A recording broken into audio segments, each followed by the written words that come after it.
Greetings, this is Griff Ruby with part 15 of my series, Sedevacantism, the Catholic Perspective. Now, I've already been beginning to introduce in the last section how the real Catholic bishops have a kind of extraterritoriality to them, that they are able to function in any part of the world, but no one of them can claim an exclusive claim to any particular territory. But before I get a little more into that, there's something else here, that really needs to be looked into. Where do they get an apostolic mission? The real traditional Catholic bishops were appointed by lawful Catholic bishops from before. Now, I realize there's some folks who signed up with some old Catholic or Duarte line. The problem is when you're dealing with a historically schismatic line, you say they can give you a valid consecration, but they can't give you an apostolic mission. But the traditional bishops who did not come from the historically schismatic lines, but who were bishops of the church, in that council, receiving in it, the new office, but preferring to function in the old and continue as bishops of the church, those bishops retain their apostolic mission and impart it to their successors. So, and that is not unprecedented. I know that they say, well, you've got to have a papal mandate. That is a church ruling created by the church and effectively destroyed by the church at Lumen Gentium, along with all the rest of all the, legalistic, secular, stuff. So that can be created and destroyed. There's also been allowable exceptions. I've already indicated a couple sections ago about the precedent where several bishops consecrated other bishops in the absence of a pope. And the only thing needed once there was a pope is the pope said, yeah, I agree with all these. And providing it's carefully and properly done, there's no reason a real next true pope wouldn't do the same thing again with our traditional bishops, providing that they are basically well behaved, keep their orthodoxy, and truly start watching over the flock of the church, and so forth, and working together. So there's no good reason a future pope couldn't say the same of all of them or most of them. But as for those from the other lines, they could be received by our traditional bishops. There was an Orthodox bishop from Russia who was received by one of our lawful bishops. You see, now that formerly Orthodox bishop is now a Catholic Eastern Rite bishop. And there may be further instances, may have been some already that I don't know of. So the apostolic authority does, continue in our traditional bishops.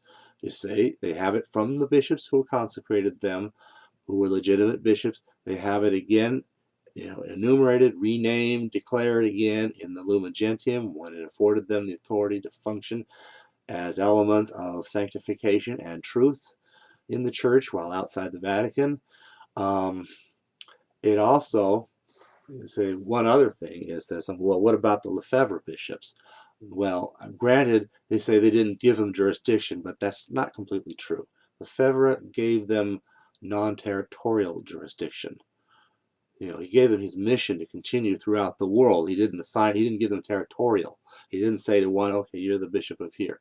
So all these kinds of things, they can and do have authority. Now, what is it canonically? Well, as I've indicated, with all the dioceses combined, well, when you combine two dioceses, let's say this one becomes rather not so populous and its bishop dies, so instead of sending a new bishop, the Pope decides to combine the dioceses, and the bishop of this now becomes the bishop of both. Well, what else happens? All the clerics of either diocese automatically become clerics of the new diocese. And where before a priest could have functioned anywhere in this diocese with faculties, but he wouldn't here, now he can function throughout the whole combined area with faculties. You extend that to the whole world, you combine all the dioceses, you dissolve all diocesan boundaries, and what do you have left? The one last eternal diocese worldwide now, and that is the Diocese of Rome, the eternal diocese. That makes our traditional bishops canonically and visibly and lawfully assistant bishops to the Diocese of Rome.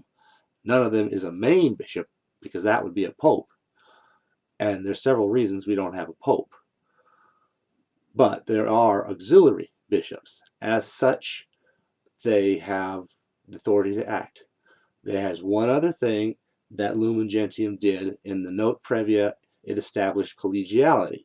Well, classically, collegiality, the bishops are bishops most of the time, but the church can, in declaring a council, make them temporarily able to function as a college, which means the bishops working together as a unit are able to be more than the sum of the individual bishops, as it were, whereas otherwise they wouldn't be more than, they'd just be the sum.